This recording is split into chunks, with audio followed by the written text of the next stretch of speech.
Hello students, आप सभी का स्वागत है हमारी यूरेनियम पैरामेडिकल क्लासेस की यूट्यूब चैनल पर। साथियों, आज हम बात करने वाले हैं आपके रेडियोलॉजिकल फिजिक्स, जो कि आपकी डिप्लोमा और डिग्री दोनों में इंपॉर्टेंट रोल प्ले करती है। एक सब्जेक्ट है इंपॉर्टेंट, उसके इंपॉर्टेंट टॉपिक के बारे में, जिसका नाम है रेक्टिफायर।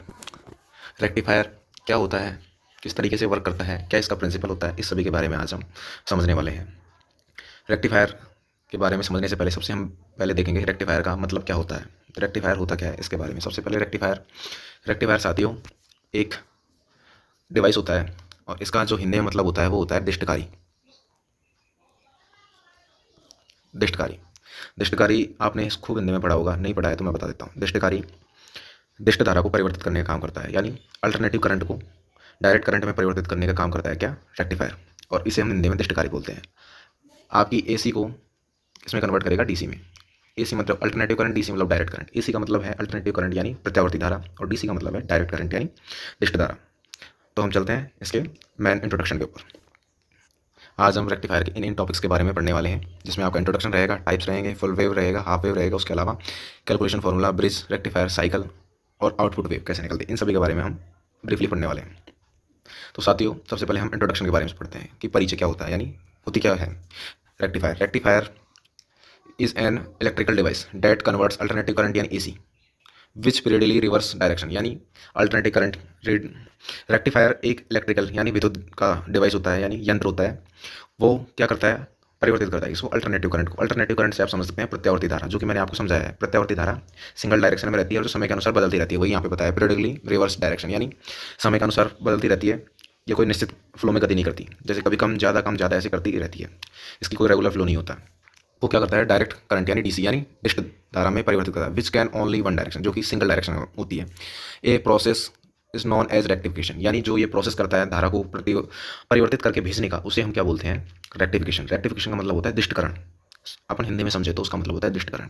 अब तक मैंने आपको क्या समझाया कि डायरेक्ट करंट में कन्वर्ट करता है किसको, अल्टरनेटिव करंट को डायरेक्ट करंट में परिवर्तित करना ही क्या कहलाता है, दिष्टकरण। दिष्टकरण कहलाता है। और इसको हम इंग्लिश में समझे तो एसी करंट को डायरेक्ट करंट में कन्वर्ट करने का कार्य करता है, क्या होता है, रेक्टिफायर। समझ आ गया होगा इतना, और नहीं आता है तो कमेंट में लिखे, हम और अच्छे तरीके से आपको समझाने का प्रयास करेंगे। उसके अलावा अपन नेक्स्ट चलते हैं अगले टॉपिक। अपना नेक्स्ट पॉइंट क्या है कि आपका रेक्टिफिकेशन होता क्या है। रेक्टिफिकेशन वो क्या, रेक्टिफायर के टाइप्स। रेक्टिफायर के टाइप्स कौन कौन से हैं, अपन ने मेनली दो ही टाइप्स पढ़े होंगे अब तक। तीसरा टाइप होता है, लेकिन ये बहुत कम यूज़ में लिया जाता है, लेकिन दो टाइप्स एग्जाम में अधिकतर पूछे जाते हैं। एक तो हाफ वेव रेक्टिफायर, दूसरा है full wave rectifier. Half wave rectifier से आप समझ सकते हैं हाफ यानी आधा, वेव यानी तरंग, अर्ध तरंग डिष्टकारी। रेक्टिफायर का मतलब डिष्टकारी, तो अर्ध तरंग डिष्टकारी। ये हो गया पूर्ण तरंग डिष्टकारी, क्योंकि हाफ और फुल, पूर्ण तरंग डिष्टकारी और अर्ध तरंग डिष्टकारी। तीसरा है आपका ब्रिज रेक्टिफायर। ये आपके तीन टाइप्स हो गए। अब इनके बारे में थोड़ा पढ़ लेते हैं, चलते हैं अपने इस टॉपिक की तरफ। हाफ वेव रेक्टिफायर यानी अर्ध तरंग डिष्टकारी, इसके बारे में पढ़ने से पहले हम समझेंगे हाफ वेव रेक्टिफायर होता क्या है। हाफ वेव जैसे नाम से ही पता चल रहा है कि आधी तरंग, यानी हाफ वेव को रेक्टिफिकेशन के द्वारा कन्वर्ट करेगा, वो होगा आपका हाफ वेव रेक्टिफायर। जैसे इन हाफ वेव रेक्टिफिकेशन यानी अर्ध तरंग डिष्टकरण में आइदर द पॉजिटिव और negative half AC wave is passed, यानी या तो पॉजिटिव या नेगेटिव दोनों में से एक वेव को गुजारा जाता है। While the other has blocked, यानी एक सिंगल निकलती है, या तो पॉजिटिव या नेगेटिव। हाफ वेव सर्कल चलता है, इसका फुल वेव सर्कल नहीं हो पाता है। Because only one half wave output wave from reaches, क्योंकि हाफ वेव जो इनपुट होगी वो ही पहुंच पाएगी कहाँ तक, डिस्करण तक, यानी फाइनल आउटपुट हाफ वेव ही देगी। फुल वेव में फुल वेव देती है, इसमें हाफ वेव देती है, यानी आपका आधा चक्र पूरा होगा, पूरा चक्र पूरा नहीं हो पाएगा। इसके बाद में it is very insufficient for the power transfer, यह बहुत सक्षम होता है पावर ट्रांसफर करने में, ये ज़्यादा सक्षम नहीं हो पाता है। ये इसका मैकेनिकल वर्किंग है कि आधी वेव ही गुजारेगा जो डिस्टकरण के द्वारा डिस्टकारी में पहुंच पाएगी, क्योंकि इसमें पॉजिटिव है तो पॉजिटिव पहुंचेगी, नेगेटिव है तो नेगेटिव पहुंचेगी। जैसे कि अपन ऐसे ग्राफ पढ़ते हैं ऐसे, तो यहाँ पे क्या है कि बीच वाला पोर्शन है ना, ये गायब हो जाएगा, या तो ऐसे चलेगी या फिर ऐसे चलेगी, ऐसे इन दोनों में से कोई सी भी कंडीशन हो सकती है आपके पास। इसके अलावा अपनी जो नेक्स्ट चीज़ है अपन पढ़ेंगे, इसके लिए हम इस डायग्राम से समझ सकते हैं। यहाँ पे आर क्या है, एक प्रतिरोध यानी रेजिस्टेंस। ये आपका पॉजिटिव चार्ज हो गया, ये आपका नेगेटिव चार्ज हो गया।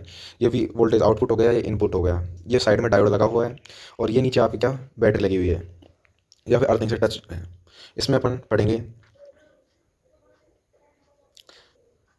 इसके अलावा हम यहाँ पे पढ़ेंगे, यहाँ पे डिस्टेंस बीच में देखो कि यहाँ पे डिस्टेंस कवर नहीं हो पा रही, यहाँ पे बीच में गैप आ गया। इसी तरीके से आपका हाफ वेव रेक्टिफायर वर्क करता है। देखिए यहाँ से ग्राफ चला, फिर बीच में गैप आ गया, फिर चला, फिर ये, क्योंकि ये टाइम और वोल्टेज के बीच का ग्राफ होता है, इसमें बीच में डिस्टेंस आई जाती इसी तरीके से रेक्टिफिकेशन के बाद जो आउटपुट देगा ये ऐसे देगा, इधर टाइमिंग रहेगा, दोनों में बीच में डिस्टेंस आ जाता है, इसीलिए यह बहुत लिमिटेड यूज़ होता है। अपना जो नेक्स्ट पार्ट है वो है आपका full wave rectifier. Full wave rectifier होता क्या है इसके बारे में हम अब समझने वाले हैं। Full wave rectifier convert the whole of output wave form input wave form to one concern to polarity positive और नेगेटिव इट्स आउटपुट, यानी ये पॉजिटिव और नेगेटिव दोनों को लेकर चलता है आउटपुट में। जैसे कि आपने इनपुट दिया इसको पॉजिटिव और नेगेटिव, जैसे आपने इसको इलेक्ट्रिसिटी ऐसे दी तो ये उसको पॉजिटिव पॉजिटिव पॉजिटिव बना के चलता रहेगा। Full wave rectification converts both polars the out input to DC direct current and it's more efficient, यानी ये बहुत सक्षम होता है, यानी बहुत बेस्ट होता है ये। इसमें आपकी जो फुल करंट होता है उसको सिंगल डायरेक्शन में कन्वर्ट करके ये फुल वेव में कन्वर्ट कर देता है।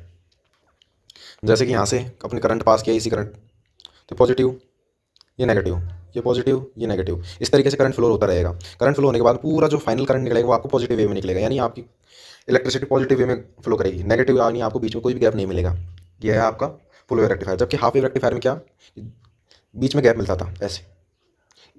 अगर अपन सीधा समझना चाहे तो अपन जैसे मोबाइल को डायरेक्ट चार्ज नहीं लगा सकते, परंतु जब अपन मोबाइल को चार्ज अडेप्टर के थ्रू लगाते हैं तो उसमें डायरेक्ट करंट फ्लो होता है। डायरेक्ट करंट फ्लो होने से आपका क्या फायदा होता है कि आपका मोबाइल फटाफट चार्ज होता है। अगर वो डायरेक्ट करंट फ्लो नहीं होगा और बीच में रुक रुक के फ्लो होगा तो चार्ज नहीं हो पाएगा, जितना चार्ज होगा उससे ज़्यादा लॉस हो जाएगा। इसी के लिए हम अडेप्टर यूज़ लेते हैं। आउटपुट में आपका जो इनपुट करंट ऐसे फ्लो होगा ना कि पॉजिटिव नेगेटिव, तो उसकी वेव फॉर्म कैसे निकलेगी, पॉजिटिव फिर पॉजिटिव, बीच में गैप आ गया। इसके अलावा जो आपका कंप्लीट आउटपुट सर्किट होगा उसमें पॉजिटिव फिर पॉजिटिव, ऐसे आपकी वेव्स निकलती रहेंगी।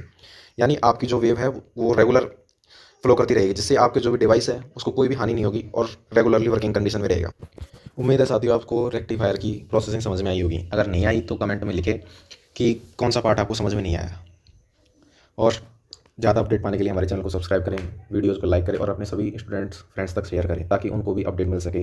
बेल आइकन को प्रेस करें ताकि आपसे कोई भी फ्यूचर में आने वाली अपडेट मिस ना हो। ऐसे ही अपडेट पाने के लिए चैनल के साथ जुड़े रहें। हमारे इंस्टाग्राम पेज पर विजिट करें। अगर आपको कोई भी डाउट रहता है तो हमें कमेंट में लिखें या इंस्टाग्राम पर मैसेज करके बताएं। आपकी कमेंट हम पूरी सॉल्व करने का आपके डाउट को सॉल्व करेंगे। धन्यवाद दोस्तों, मिलते हैं नेक्स्ट सेशन के साथ। आज का सेशन यहीं समाप्त करते हैं। धन्यवाद।